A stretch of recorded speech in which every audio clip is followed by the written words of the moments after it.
Why different countries spend more or less in healthcare? So when we go back to 1975, countries were spending pretty much the same on health and were living about as long.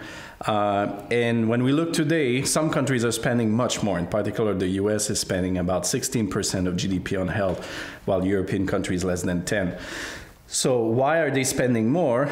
We can try and decompose, does it come from higher prices by services, or is it the number of services? Are they using more the healthcare system?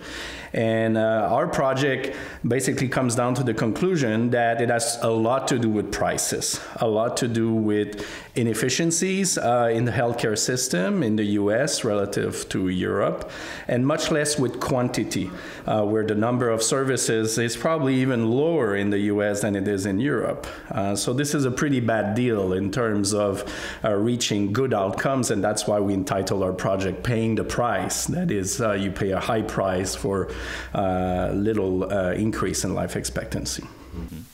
Are these differences related to general health or life expectancy of their populations? So the basic puzzle we had was that if you look at the relationship between how much we spend and the level of health that we observe across countries, you can almost see a negative relationship. And so some have argued then that how much we spend on health doesn't do much to improve health. So this is a pretty big topic of study.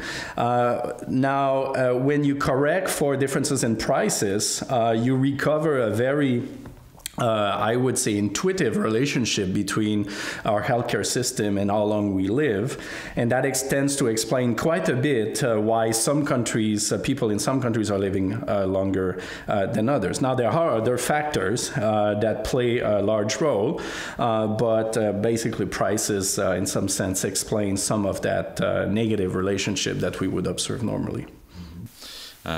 From the cross-country experience, can we learn anything about how to organize the provision of healthcare such that it becomes more efficient?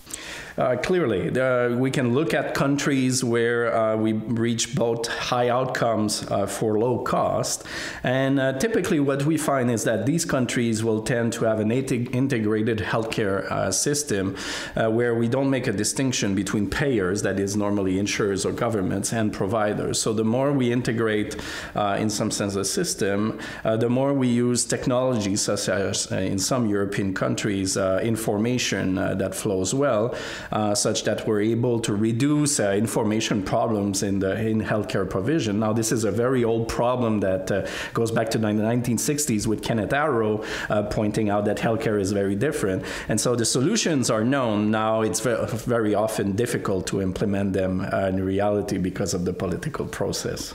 Mm-hmm. Okay. Thank you.